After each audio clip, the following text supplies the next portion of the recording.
दोस्तों, वंदे मातरम।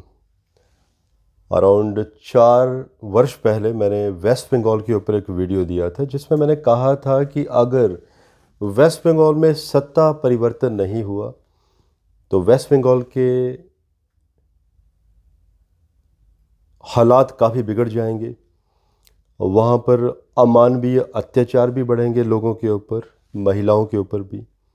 और ये जो भी मैंने विश्लेषण दिए थे प्योरली एस्ट्रोलॉजिकल थे, जिसमें मैंने वेस्ट बंगाल की कुंडली जो कि कर्क लगन की बनकर आती है, जिसमें कि 1 नवंबर 1956 रात को 12:01 कलकत्ता समय लिया गया है।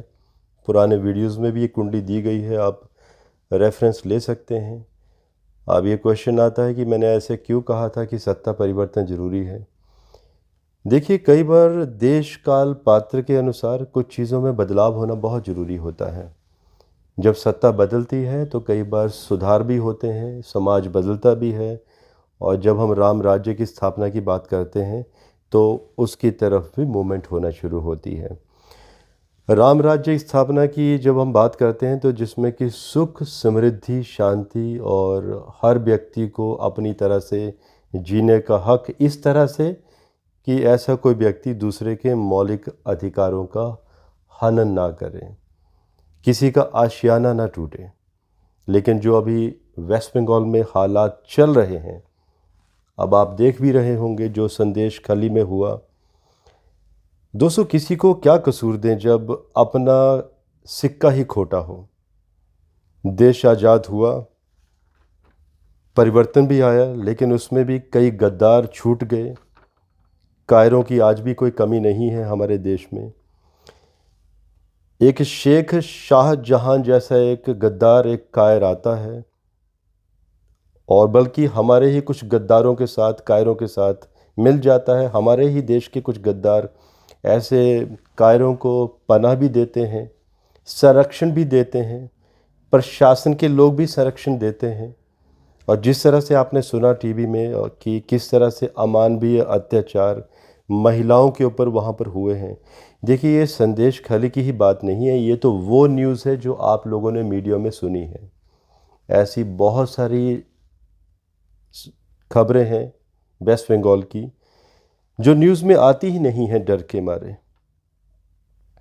और आप पुराने वीडियोस का मेरा रेफरेंस लेंगे तो उसमें मैंने हर एक तथ्य जिसमें एक बहुत गहराई छुपी हुई है, अगर आप उन वीडियोस को पूरा डिटेल में सुनेंगे, बीच में से कई लोगों को आदत होती है कि आधा वीडियो छोड़कर आगे मूव कर जाना, तो आप बहुत सारे तथ्यों को छोड़ देते हैं।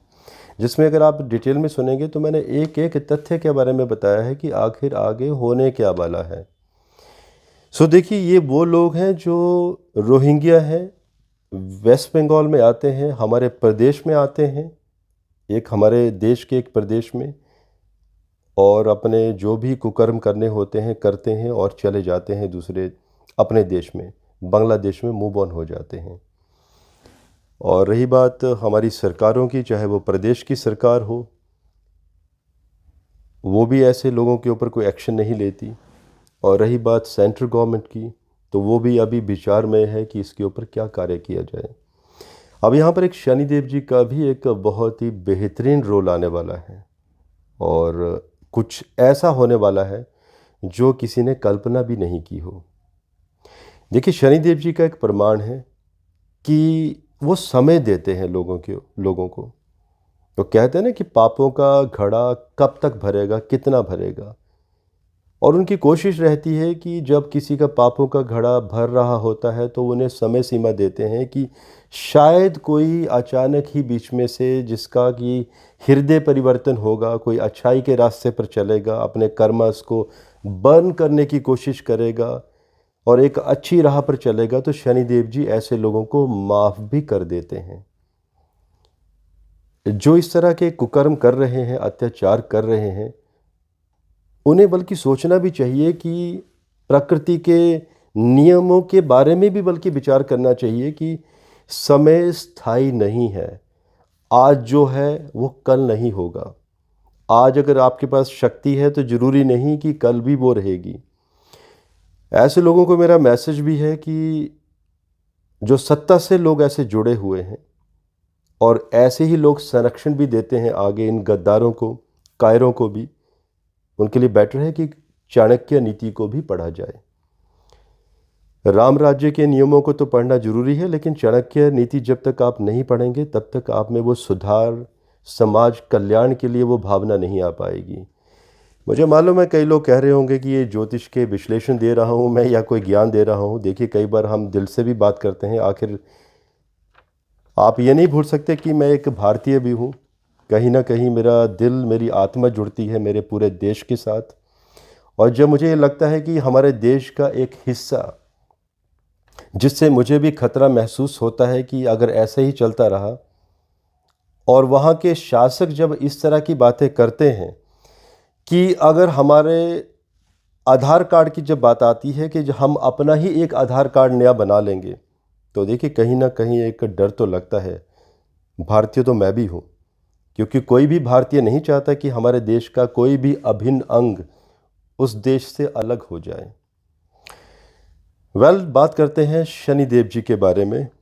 शनिदेव जी अभी जो स्थिति बनी हुई है, कुंभ राशि में चल रहे हैं, अष्टम भाव में बैठे हुए हैं वेस्ट बंगाल की कुंडली में, और 29 जून 2024 को वक्रगत हो जाएंगे, और ये समय सीमा रहेगी 15 नवंबर 2024 तक। शनिदेव जी का प्रमाण है कि अगर कोई कार्य बच गए हो तो जब वो वक्री होते हैं तो बहुत ही पावरफुल पोजीशन में होते हैं। उस समय वो अपने कार्यों को पूर्ण करने के लिए ही आते हैं। बहुत ही पावरफुल पोजीशन होती है शनिदेव जी की।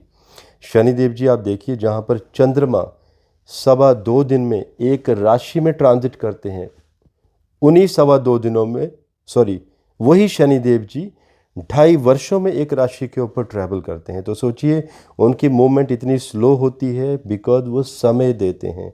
वो योगी हैं, हठ योगी हैं, न्याय का देवता कहा जाता है। सच्चाई का रास्ता चलने के लिए वो लोगों को हमेशा ही आग्रह करते हैं। अगर कोई चल पड़ा तो वो माफ़ भी करते हैं, लेकिन जो नहीं चला उसके लिए सजा का प्रावधान भी दिखाते हैं। अब इसी कुंडली में शनिदेव जी, जो कि अष्टमेश हैं, अष्टम में ही मूल त्रिकोण राशि पर बैठे हैं। जो ये मैंने डेट्स दी हैं वक्रगत होंगे उसी समय मंगल देव भी 1 जून 2024 से 12 जुलाई 2024 तक एरीज मेष राशि में ट्रांजिट करेंगे। और मेष राशि कहाँ? 10th house, the house of सत्ता, प्रशासन। रोल किसका आ रहा है? मंगल का, आर्मी का।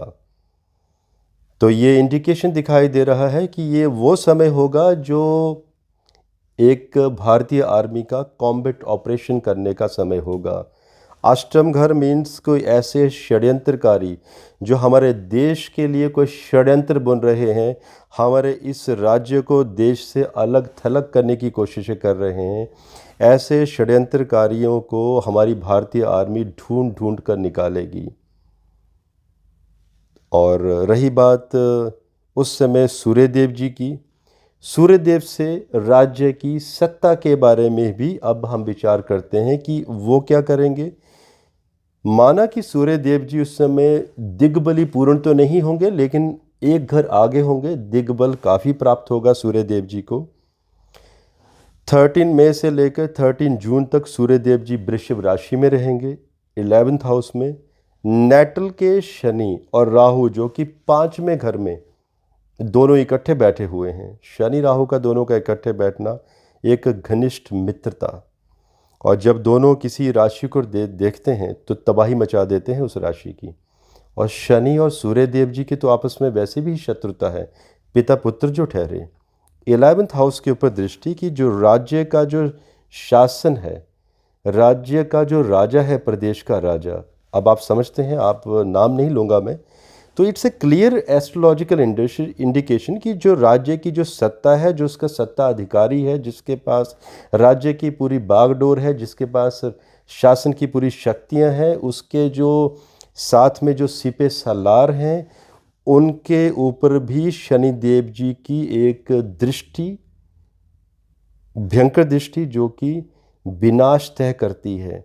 राजा के ऊपर भी शस्त्र पीड़ा, बंधन योग, इम्प्रिजनमेंट, जेल यात्रा योग, एक राजा के ऊपर कड़ा एक्शन, राजा के सिपह सालार, उनका भी विघटन के बारे में, राजा के सिपह सालारों के विघटन के बारे में इंडिकेशन दिखाई देता है। विघटन की, राजा जिस पार्टी से संबंध रखता होगा उस पार्टी का अचानक ही विस्फोट, उसके टुकड़े होना, और उसके पार्टी के कुछ लोगों द्वारा देश को छोड़ देना।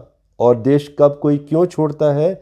जब कोई गद्दार होता है जिसे अपनी जान का खतरा होता है कि मंगल, जो कि भारतीय आर्मी ढूंढ ढूंढ कर निकालेगी। और आपको मालूम है हमारी आर्मी आज ऐसी सक्षम है जिसे भारतीय राजनीति से, जो हमारे राजा हैं सेंटर के, उन्होंने खुद कहा है कि उनकी परमिशन वन शॉट में दे दी गई है कि आर्मी को बार बार परमिशन लेने की ज़रूरत नहीं है। चाहे वो हमारा पड़ोसी मुल्क हो, देश में 26/11 के शत्रु हो, ढूंढ ढूंढ कर निकाल रही है और उनको ठोक रही है। सॉरी, मैंने थोड़े से बहुत ही हार्ड शब्द कहे हैं, बट यस, ये हमें अभी मानना होगा कि हम वो भारत नहीं हैं जो ये इंतज़ार करेंगे कि आगे हमारे साथ क्या होगा। तो हमारी भारतीय आर्मी जो हमारे पड़ोसी कंट्रीज़ में घुसकर ऑपरेशन करने में सक्षम है, तो आप सोचिए जो भारत में जो गद्दार छुपे हैं उनका क्या होने वाला है। तो ये इंडिकेशन है कि प्रदेश के राजा की सत्ता यहाँ पर डगमगाती हुई नज़र आ रही है। राष्ट्रपति शासन यहाँ पर लागू होता हुआ नज़र आ रहा है। यहाँ पर पार्टी के टुकड़े होते हुए नज़र आ रहे हैं। राजा को इम्प्रिजनमेंट का इंडिकेशन यहाँ पर दिखाई दे रहा है। और जितने भी गद्दार वहाँ पर जो सपोर्ट कर रहे हैं राजा को, या राजा के कोई चाटुकार हैं जिन्होंने अत्याचार या जो इस कनेक्शन से जुड़े हुए हैं, उनकी प्रॉपर्टीज़, चौथा स्थान भी उससे जुड़ा हुआ है, 11th हाउस इनकम का भी है, अष्टम घर हिडन इनकम का भी है, कि बहुत सारा धन जो अचानक ही निकल कर आएगा, जिसमें सोना, गोल्ड से भी अभिप्राय है सूर्य से। सूर्य के ऊपर जब शनिदेव जी की दृष्टि होती है तो अचानक ही सोने का बाहर निकलना, कुछ ऐसी न्यूज़ भी आपको उस समय सुनाई देंगी। और ये जो ऑपरेशंस होंगे ये 29 जून से शुरू हो जाएंगे, और ऑपरेशन की जो एक भयंकर शुरुआत दिखाई दे रही है, तो मान के चलिए कि 1 जून से 12 जुलाई के मध्य मंगल, जो कि एक स्ट्रॉन्ग कॉम्बिनेशन दिखाई दे रहा है, उसके बाद ये ऑपरेशन लगातार चलेंगे, रुकेंगे नहीं, जब तक एक व्यवस्था नहीं बन जाएगी इस राज्य में। तो मेरा एक मैसेज भी है उन लोगों के लिए जो लोग अभी त्रस्त हैं वहाँ पर, कि प्रकृति की मार बहुत ही भयंकर होती है, देर होती है लेकिन अंधेर नहीं होती है। और उन लोगों के लिए भी मैसेज है मेरा कि जो लोग हमारे देश के इस तरह से एक अव्यवस्था बना रहे हैं, बेटर है सुधर जाएं और बिलों में ना छुपें, क्योंकि बिलों से निकाल लिया जाएगा आपको। या तो बहुत ही बेहतर होगा देश छोड़ दें। और अगर किसी की ऐसी मंशा है, किसी ने ये सोच के रखा है कि राज्य है और वहाँ पर कोई नए आधार कार्ड और नए आईडी कार्ड बनेंगे, तो मेरा ये मैसेज है ज्योतिष के माध्यम से ही कि आधार कार्ड और आईडी कार्ड तो नहीं बनेंगे, लेकिन जिन लोगों के पास आधार कार्ड अभी जिनके बन चुके हैं और जो हमारे देश के नहीं हैं, जो रोहिंग्या हैं, जो विदेशों से आए हैं हमारे देश में, उनके आधार कार्ड भी कैंसिल होते हुए नज़र आ रहे हैं। और उनको देश निकाला, वो उनको हमारे देश से भी जल्दी बाहर कर दिया जाएगा। और ये समय सीमा मैंने आप लोगों को बता दी है। तो देखिए 29 जून के बाद एक बहुत ही स्ट्रॉन्ग कॉम्बैट ऑपरेशन आर्मी का यहाँ पर देखा जा रहा है। आप लोगों के कुछ क्वेश्चंस हो आप मुझे ज़रूर पूछ सकते हैं। और इसी के साथ आज के लिए मुझे इजाज़त दीजिए। जय हिंद, भारत माता की जय।